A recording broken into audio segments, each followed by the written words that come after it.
A3 சட்டம், காணாமல் போன கஜானா காசு மீட்பு சட்டம் அப்படின்றத பற்றி சிஎம் பார்வைக்கு கொண்டு போகணுன்ற மாதிரி ஒரு அவேர்னஸ் வீடியோ ஒன்று போட்டிருந்தேன். அதை பார்த்துட்டு நிறைய பேர் இதை சிஎம்க்கு ஃபார்வர்ட் பண்ணுங்கள், சிஎம் கண்டிப்பாக நல்ல ஒரு விஷயங்கள் செய்வாங்க, தமிழ்நாட்டுக்கு நல்லது அப்படின்னு நிறைய பேர் ரெக்கமெண்ட் பண்ணியிருந்தாங்க. அது பார்த்தீங்கன்னா ஒரு 4 மில்லியன் வியூஸ் கிட்ட போயிருக்கு. அதில் நிறைய பேர் நிறைய கேள்விகள் கேட்டிருக்காங்க. இது சாத்தியமா, இது மாதிரி ஒன்று பண்ண முடியுமா, இது சட்டபூர்வமாக நடத்த முடியுமா அப்படின்ற மாதிரி நிறைய கேள்விகளை ரைஸ் பண்ணியிருந்தாங்க. ஸோ உங்களுடைய சந்தேகங்களுக்கு விடையளிக்க முடியல இந்த வீடியோ போடுறேன். வணக்கம், நான் உங்கள் ரசியா கலை. இது மாதிரி இது சாத்தியமா, சட்டம் சாத்தியமா அப்படின்னு கேட்டிங்கன்னா கண்டிப்பாக சாத்தியம்தான். என்ன கேட்டிங்கன்னா, நிறைய பேர் கேட்டாங்க, ஏன் தமிழ்நாட்டில் இந்த சட்டத்தை பாஸ் பண்ணணும், ஏன் இந்திய லெவலில் பாஸ் பண்ணால் அது இந்தியாவுக்கே இந்தியா எல்லா ஸ்டேட்டுக்கும் விஷயம் ஒரு பாதுகாப்பாக இருக்குமே, நிறைய விஷயங்கள் எல்லா மக்களுக்கும் உபயோகமாக இருக்குமே, இந்தியாவுக்கு உபயோகமாக இருக்குமேன்னு சொன்னாங்க. கண்டிப்பாக அப்படி கூட செய்யலாம். இதே நம்ம இந்தியன் பார்லிமெண்ட்டில் பாஸ் பண்ணாங்கன்னா இது என்டையர் இந்தியாவுக்கும் பொருந்தக்கூடிய ஒரு சட்டமாக கொண்டு வந்தாங்கன்னா என்டையர் இந்தியாவுடைய எல்லா இடங்கள்லையும் பண்ணப்பட்ட கொள்ளையடிக்கப்பட்ட காசை மீட்டரலாம். வெள்ளைக்காரன் காலத்தில் பார்த்தீங்கன்னா, வெள்ளைக்காரன் இங்கே உட்காந்து ஆட்சி செஞ்சு அவன் இந்தியாவோட பணத்தெல்லாம் கொள்ளையடிச்சிட்டு போய் இங்கிலாந்து கொண்டு போயிருந்தான். ஆனால் அவன் கொள்ளையடித்த பணம் என்னமோ கொஞ்சமாக தான் இருக்கும். அதுக்கப்புறம் கொள்ளைக்காரங்க நம்ம இடத்துல ஆட்சிக்கு நிறைய பேர் ஆட்சியில் இருக்கிறவங்களாம் கொள்ளைக்காரங்களாக இருந்ததுனால அவங்க அடிச்சுட்டு போன காசு பார்த்திங்கன்னா வெள்ளைக்காரன்லாம் மிஞ்சிற அளவுக்கு எல்லாம் எடுத்துகிட்டு போய் சுவிஸ் பேங்க்லேயே அங்கேயே வச்சுருக்காங்க. ஸோ அதை மீட் பண்ணுறதுக்கு இன்றைக்குள்ள சாதாரண சட்டங்களோ சாதாரண விஷயங்களோ பத்தாதுன்றதுனால தான் இந்த மாதிரி ஒரு விஷயம், இந்த மாதிரி ஒரு சட்டம் கொண்டு வந்தால் அது மூலிமா ஒரு எஃபெக்டிவாக கஜானாலேருந்து களவாடப்பட்ட அல்லது எடுக்கப்பட்ட காசெல்லாம் மீட்கலாம் அப்படின்ற மாதிரி இந்த வீடியோ போட்டிருந்தேன். இதில் ப்ராக்டிக்கல் பிரச்சனை என்னன்னு சொன்னீங்கன்னா, இப்போ இந்திய லெவலில் கொண்டுட்டு வரணும்னா அதுக்கு நம்ம பிரைம் மினிஸ்டர் சப்போர்ட் வேணும். அவங்க மட்டும் இல்லை, ஆளுங்கட்சியில் உள்ள அனைத்து மந்திரிகளும் சப்போர்ட் பண்ணணும், ஆளுங்கட்சி எம்பிகள் சப்போர்ட் பண்ணணும், எதிர்கட்சிகள் எம்பிகள் சப்போர்ட் பண்ணணும். அதெல்லாம் சாத்தியமானா முதல்ல அவங்க முன்னுக்கு வரணும்.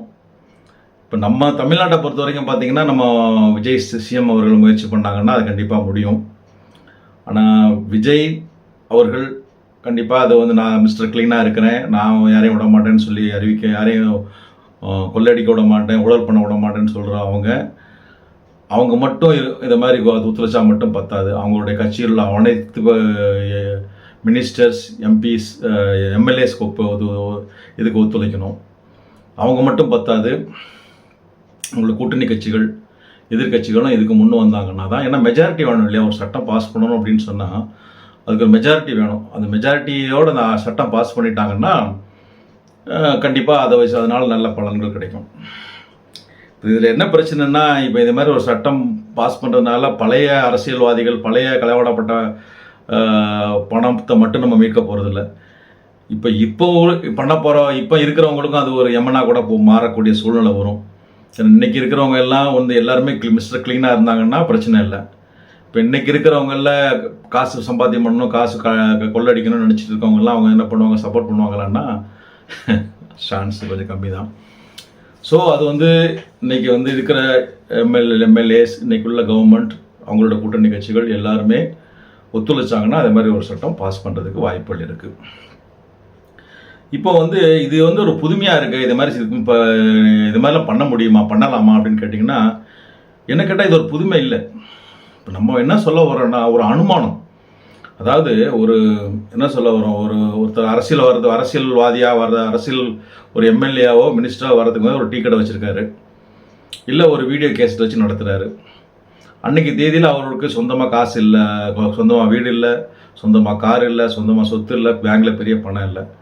ஒரு 5 வருஷம் மினிஸ்டராக இருக்கார், இல்லை ஒரு 5 வருஷம் ஒரு நெருங்கிய அரசியல்வாதியோட நெருங்கிய நண்பராக இருக்கார் அப்படின்னா, அந்த 5 வருஷத்தில் ஒரு 500 கோடி அதிபதி ஆகிறாரு, 5000 கோடிக்கு அதிபதி ஆகிறாருன்னா 55 வயசு வரைக்கும் டீ கடை வச்சு ஒன்றுமே சொத்து சம்பாதிக்க பண்ணாத ஒரு 5 வருஷம் ஆட்சியில் 5 வருஷத்துலயே 500 கோடி 50,000 கோடி சம்பாதிச்சா பண்ண போகிறாரு.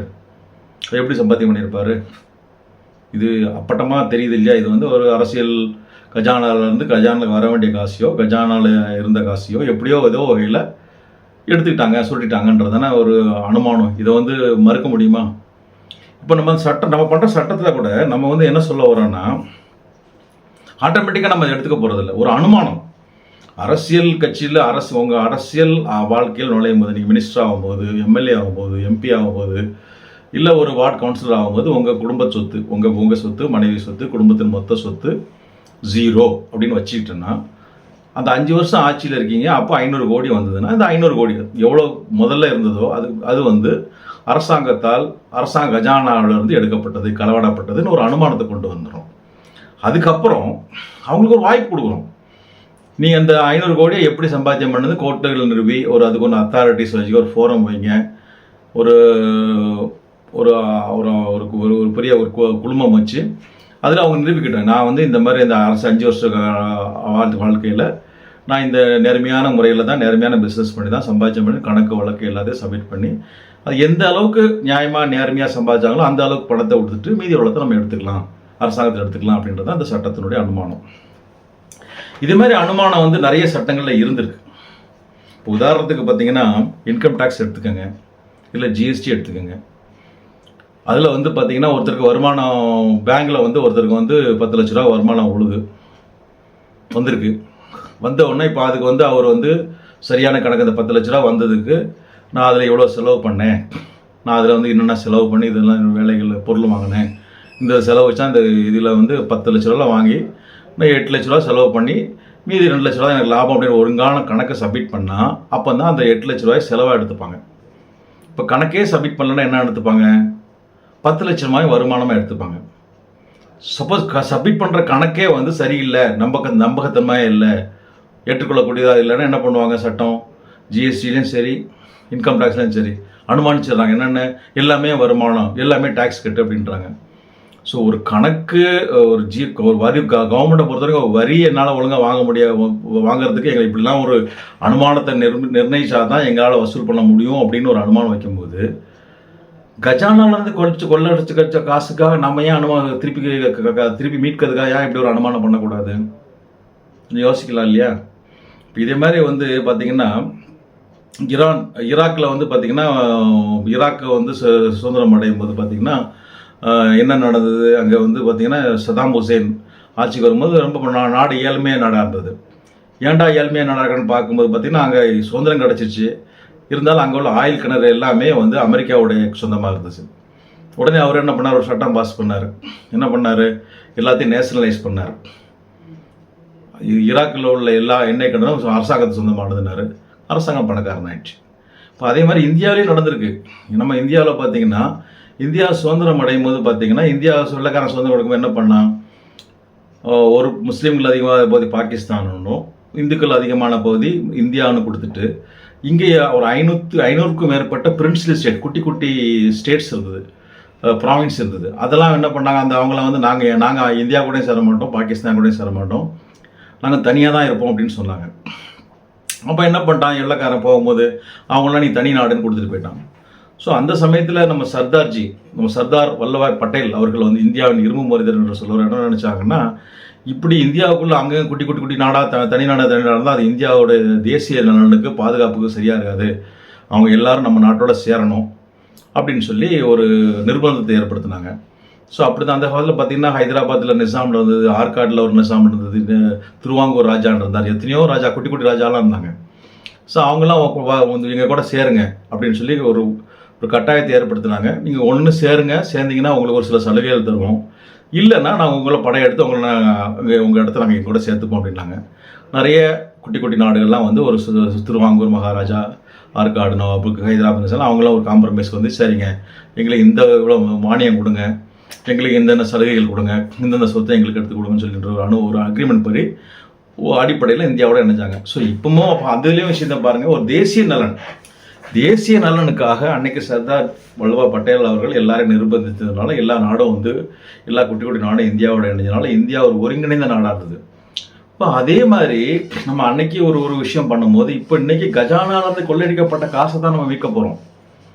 வெள்ளைக்காரன் எவ்வளோ கொள்ளையடிச்சிட்டு போயிட்டான், அதை நம்ம ஒன்றும் செய்ய முடியாது. இப்போ வர்ற ஆட்சியில் இருக்கிறவங்கெல்லாம் கொள்ளையடிச்சிட்டே இருக்காங்க. அவங்களுக்கு சாதகமானதான் சட்டங்கள் இருக்குது. அவங்கள இப்போ வந்து ஒரு வியாபாரி, சாதாரண வியாபாரி, வியாபாரம் பண்ணுறவனுக்கு ஜிஎஸ்டின்ற ஒரு சட்டம் வந்து அதில் எவ்வளோ நெருக்கடிகள், எவ்வளோ அனுமானங்கள். நீங்கள் கணக்கு சப்மிட் பண்ணலன்னா நீ எவ்வளோ வரி கட்டணும், இத்தனாம் இதுக்குள்ளே கணக்கெல்லாம் எல்லாமே வருமானம், இப்படி எத்தனையோ அனுமானங்கள் அதில் இருக்குது. இப்போ நெகோஷியபிள் இன்ஸ்ட்ருமெண்ட்லேயும் கூட ஆக்டில் கூட அனுமானங்கள் இருக்குது. ஒரு செக்கு ஒருத்தர் கொடுத்துருந்தாருன்னா அது செக் வந்து ஒரு கடனுக்காக தான் கொடுக்கப்பட்டது, கடன் தொகைக்காக தான் கொடுக்கப்பட்டதுன்னு ஒரு அனுமானம். 138 நெகோஷியபிள் இன்ஸ்ட்ருமெண்ட் ஆக்டில் ஒரு அனுமானம் இருக்குது. அதே மாதிரி வந்து இப்போ நம்ம லேண்ட் அக்விசிஷன் ஆக்ட் வச்சுருப்பா எடுத்துக்கோங்க. அது எதுக்காக கொண்டு வந்தோம்? பணக்காரன்றது லேண்டை வாங்கி ஏழைகள் கொடுக்கணுன்ற மாதிரி தான் கொண்டு வந்தோம். ஸோ எல்லாருமே ஒருத்தர் மட்டுமே பணக்காரனாக இருக்கக்கூடாதுன்னு. இப்போ அதில் கூட நம்ம வந்து அதில் கவர்மெண்ட் ஒரு வெல்ஃபேர் ஆஃப் த ஸ்டேட்டு தான் நம்ம முக்கியமாக வச்சு பண்ணியிருக்கோம். ஸோ அப்படி பார்க்கும்போது ஏன் நம்ம வந்து கஜானாலேருந்து கொள்ளடிக்கப்பட்ட காசை திருப்பி மீட்கிறதுக்காக இப்படி ஒரு அனுமான சட்டம் கொண்டு வரக்கூடாது அப்படின்னு கேட்டிங்கன்னா, அது கொண்டு வரல எந்த விதத்திலையும் தப்பே இல்லை. இப்போ தமிழ்நாட்டை பொறுத்த வரைக்கும் கந்து வட்டி சட்டம் கொண்டு வந்தோம். கந்து வட்டியை விஷயங்கள் நடக்கக்கூடாது, அது தடுத்து நிறுத்தணும், அது தப்பாக அதுக்கு அதை இல்லாமல் பண்ணணுன்றதுக்காக தான் கொண்டு வந்தோம். அதே மாதிரி இன்னைக்கு கவர்மெண்ட்டுக்குன்னு வருமானம் எவ்வளோ வருதுன்னு பாருங்கள். எண்ணற்ற வருமானம், எவ்வளோ சோர்ஸில் எவ்வளோ வருமானம். ஒரு ப்ராப்பர்ட்டி வாங்கினாங்கன்னா அந்த ப்ராப்பர்ட்டி வாங்கினால 11% கவர்மெண்ட்டுக்கு டேக்ஸாக கட்டணும், ஸ்டாம்ப் டியூட்டி, ரிஜிஸ்ட்ரேஷன் சார்ஜஸ்ன்னு. இப்போ இதே இது வந்து ஒருத்தர் கார் வாங்கினாங்கன்னா, ஒரு 20 லட்ச ரூபா கார் வாங்கினாங்கன்னா அதில் கிட்டத்தட்ட ஒரு 40% கிட்ட டேக்ஸ் கட்டுறதா சொல்கிறாங்க.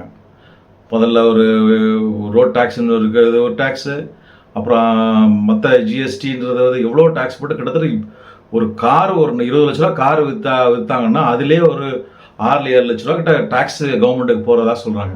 இப்படி ஒவ்வொரு விஷயத்துலையும் கவர்மெண்ட்டுக்கு எவ்வளோ எண்ணற்ற தொகைகள் வருது. வர்ற தொகையெல்லாம் வந்துருச்சு, இருக்குதான் இப்போ பார்த்தீங்கன்னா இல்லை. எங்கே போச்சு? காணாம போச்சு. எப்படி போச்சு? அதுக்கு தான் நம்மகிட்ட கேள்விக்குறியாக இருக்குது. இப்போ அதெல்லாம் நம்ம எப்படி மீட்கிறது அப்படின்றதுக்கு வந்து இதே மாதிரி ஏதாவது ஒரு நுணுக்கமான ஒரு சட்டத்திட்டங்களை மூலியமாக தான் நம்ம கொண்டு வர முடியும். அண்ணல் அம்பேத்கரை வந்து நாட்டில் சரியா சமுதாய மாற்றத்தை கொண்டு வரணும்னு நினச்சாங்க. அவங்க கையில் ஒரு ஆயுதமாக ஏந்தினது என்னதுன்னா அந்த சட்டம் தான். ஒரு சமூக மாற்றம், சமூகத்துக்கு நல்ல விஷயம் சொல்லணும்னா ஒரு சட்டப்பூர்வமாக தான் செய்ய முடியுமே தவிர சும்மா உட்காந்துக்கிட்டு ஒரு பேட்டி கொடுக்குறதோ இல்லை ஒரு வேகமாக ஒரு பேச்சாளர்லையோ மாற்றத்தை கொண்டு வர முடியாது. சட்டத்தினுடைய ஒரு இறுக்கம், சட்டத்து மூலமாக தான் ஒரு நல்ல விஷயங்களை கொண்டு வர முடியும், சமுதாய மாற்றத்தை கொண்டு வர முடியும் அப்படின்னு அண்ணல் அம்பேத்கர் நம்பி அவங்க கடைசி வரைக்கும் அந்த சட்டத்தின் மூலமாக புதுசாக கொண்டு வந்த சட்டத்தின் மூலமாக தான் அவங்க நிறைய மாற்றங்களை, சமுதாய மாற்றங்களை இந்தியாவுக்கு கொண்டு வந்தாங்க. அது மாதிரி இன்றைக்கி இந்த மாதிரி ஒரு விஷயம் இன்றைக்கி வந்து யார் வேணால் அரசியல்வாதி ஆகலாம், யார் வேணால் மந்திரி ஆகலாம், யார் வேணால் எம்எல்ஏ ஆகலாம் அப்படின்ற மாதிரி இருக்கிற மாதிரி அவங்க என்ன பண்ண அவங்க கொள்ளையடிக்கிற காசெல்லாம் அதை வந்து மீட்கிறதுக்கு நமக்குன்னு இன்றைக்கி என்ன சட்டம் இருக்குது நம்மக்கிட்ட சரியா? இப்போ இவ்வளோ இத்தனை வருஷ காலங்களில் இப்போ சாதாரணமாக வரும்போது ஒன்றுமே இல்லாதவங்க வர்றாங்க. வந்தப்புறம் எத்தனையோ கோடி அது பேர் ஆகிறாங்க. அதை கொண்டு போய் நேராக சுவிஸ் பேங்கில் கொண்டு போடுறாங்க. சுவிஸ் பேங்கில் போட்டுட்டு அதையும் அதுக்கு அவங்களுக்கு ஒரு ஸ்பெஷல் லா. சுவிஸ் பேங்கில் யார் பணம் போட்டிருக்காங்க, எவ்வளோ பணம் போடுறாங்க, யார் கேட்டாலும் அவங்க சொல்ல மாட்டோம் அப்படின்னு ஒரு சொல்கிறாங்க. இப்போ நம்ம ஏன் அதையும் மீட்கிறதுக்கு முடியாமல் இருக்குது. இப்போ அதுக்கும் ஒரு சட்டம் கொண்டு வாங்க, தப்பு இல்லையே. சுவிஸ் பேங்கில் எவன் அக்கௌண்ட் வச்சுருக்காங்கன்னா அவனெல்லாம் பற்றி ஜெயிலில் போடணும். அவங்களாம் குற்றவாளி, தேசத்துரோகி, அவங்க குடும்பத்தில் உள்ளவங்களும் தேசத்துரோகி. அவங்க குடும்பத்தில் உள்ள அவ்வளோ சொத்தும் அவங்க கணக்கை ஒப்படைச்சு சுவிஸ் பேங்கில் என்ன பணம் செலுத்தப்பட்டதோ அனைத்துமே வந்து கஜானாவில் வந்து திருடி டெபாசிட் பண்ணப்பட்டதுன்னு ஒரு அனுமானத்தை கொண்டு வாங்க. அங்கே யார் அக்கௌண்ட் வச்சுருக்காங்களோ அவ்வளோ பேர் தேசத்துரோகியாக அறிவிங்க. ஏன் அறிவிக்க மாட்டேங்கிறீங்க? இன்றைக்கி வந்து நாங்கள் ஆட்சிக்கு வந்த கூட நாங்கள் வெளிநாட்டில் சுவிஸ் பேங்கில் போட்ட பணத்தெல்லாம் மீட் போகணும்னு சொல்லி எத்தனையோ கட்சிகள் வாக்குறுதி கொடுத்தாங்க. இன்றைக்கி எடுத்து மீட்டாங்களா? இது வரைக்கும் மீட்டில். ஸோ இப்படியாக ஒரு சட்டத்தை கொண்டு வாங்க. சுவிஸ் பேங்கில் வச்சுருக்காங்க அனைவருமே தேச துரோகிகள், அவங்கள வந்து பிடிச்சி ஜெயிலில் உள்ளதுக்கு போடுவோம். அவங்க பண்ணிருக்க பணத்தை அவ்வளோத்தையும் அரசாங்கத்தில் ஒப்படைக்கணும். அவங்க அப்படி ஒப்படைக்க காலம் வரைக்கும் ஜெயிலே இருக்கணும். அவங்க மட்டும் இல்லை, அவங்க குடும்பம் இது எல்லாமே இருக்கணும் அப்படின்ற ஒரு சட்டத்தை கொண்டு வாங்களேன். இப்போது நிறைய விஷயங்களுக்கு பார்த்தீங்கன்னா தனி மனித சுதந்திரம், தேசிய நலன், இது ரெண்டுத்தையும் கம்பேர் பண்ணி பார்த்தீங்கன்னா தேசிய நலனாக தான் தூக்கி நிற்கிது. இப்போ இன்றைக்கி வந்து ஒரு உதாரணத்துக்கு பம்பாயில் ஒரு இடம் இருக்குது. அதாவது வந்து இந்தியா கேட்லேருந்து எலிஃபண்டா பீச்சுன்னு எலிஃபண்டா கேவ்னு ஒன்று இருக்குது. அந்த இடத்துக்கு நம்ம ஒருத்தர் தனிப்பட்ட முறையில் போகணும் அப்படின்னா, அந்த போட்டில் போகணுன்னா போகிற வழியில் பார்த்தீங்கன்னா இந்தியன் நேவி வந்து நிறைய சாகசங்கள் பண்ணிகிட்டு இருப்பாங்க. அவங்க சாகசம் பண்ணுறதை நம்ம பார்க்கலாம். அங்கே ஃபோட்டோவோ வீடியோவோ எடுக்கக்கூடாது. எடுத்தால் அது தேசிய நலனுக்கு தேசிய நலனுக்கு எதிரானது. அது வந்து நிறைய இது பிரச்சனை ஆகும்னு சொல்லிட்டு அவங்க மேலே கேஸ் போடுறதுக்கு கேஸ் போடுவாங்க அப்படின்னு சொல்லி சொல்லுவாங்க. ஸோ ஒரு நான் போகிறேன், நான் ஒரு ஃபோட்டோ எடுக்கிறேன்றது என்னோட தனிப்பட்ட சுதந்திரம். ஆனால் தனிப்பட்ட சுதந்திரம் பெருசா இல்லை தேசிய நலன் பெருசானா தேசிய நலன் தான். ஸோ தேசிய நலனுக்கு குந்தகமாக எதுவும் செய்யக்கூடாது. அப்படி இருக்கும்போது இப்போ நம்ம வந்து இப்போ பணம் இங்கேருந்து டெபாசிட் பணத்தை எடுத்துகிட்டு போய் சுவிஸ் பேங்கில் போடுறான்னாலே என்ன பண்ண திட்டு பணம் தானே. ஏன் ஒரு ப்ரிசம்ஷன் கொண்டு வாங்க. இப்போது வந்து இப்போ நம்ம ஃபெரா ஆக்ட்லாம் ஃபாரின் எக்ஸ்சேஞ்ச் ஆக்ட்லாம் இருக்குது. அதில் வந்து வெளிநாட்டு தங்கத்தை ஒருத்தன் கையில் வச்சுருந்தாங்க. அதுக்கு என்ன அனுமானம்னா வெளிநாட்டிலேருந்து கடத்திட்டு வந்தான்னு அர்த்தம் அப்படின்ற மாதிரி ஒரு அனுமானத்தில் வச்சுருக்கான் ப்ரிசம்ஷன். ஸோ அது மாதிரி அந்த நம்ம நாட்டில் நடக்கிற ஒரு சின்ன பிஸ்னஸுக்கு வருமானம் சம்பாத்தியம் பண்ணுறதுக்கு ஒரு சின்ன சின்ன பிஸ்னஸ் டிரான்சாக்ஷனுக்கு நம்ம இவ்வளோ அனுமானம் வைக்கும்போது ஒரு சுவிஸ் பேங்கில் போய் ஒருத்தன் பணம் போடுறான்னா அவன் மேலேயே நம்ம ஒரு அனுமானம் ஏன் ஏற்படுத்தக்கூடாது? அப்படி போடுறவங்க எல்லாம் தேசிய துரோகினி ஏன் நம்ம ஒரு சட்டம் பாஸ் பண்ணாமல் இருக்கணும்? பாஸ் பண்ணலாம் இல்லையா? பாஸ் பண்ணால் அப்போமாவது கொஞ்சம் பயப்படுவாங்க இல்லையா? அது மாதிரிலாம் நம்ம செஞ்சால் தானே நம்ம நாட்டினுடைய பொருளாதாரத்தையும் இழந்து போன காசையும் நம்ம மீட்க முடியும். ஸோ அதுதான் நான் வந்து என்னோடய கருத்தாக சொல்லியிருக்கேன். ஸோ இப்போ இந்த வீடியோ கன்க்ளூஷன் பண்ணுறதுக்கு வரேன். இந்த காணாமல் போன கஜானா காசு மீட்பு சட்டத்தை கண்டிப்பாக இயற்றலாம். அதை பற்றிய மேற்கொண்டு ஏதாவது தகவல்களோ கூடுதல் ஆலோசனைகளோ யாரே தேவைப்பட்டால் அது கூட நான் சப்போர்ட் பண்ணுறது தயாராக இருக்கிறேன். மக்களாகிய நீங்கள் உங்களுடைய கமெண்ட்ஸை தெரிவிங்க. இதுதான் ஒரு சிறந்த மொழியாக இருக்கும். நிறைய பேர் கமெண்ட்ஸ் பண்ணியிருக்கீங்க. அதனால் உங்களோட நானும் இருந்து சப்போர்ட் பண்ணணுன்ற இதில் இந்த வீடியோ போடுறேன். தொடர்ந்து இது சம்மந்தப்பட்ட ஊழல் தடுப்பு எப்படி பண்ணுறதுன்றதை பற்றி ஒரு நாளாக வீடியோ போடுறேன். தொடர்ந்து பாருங்கள். நன்றி, வணக்கம். அன்புடன் ரசியா கலி.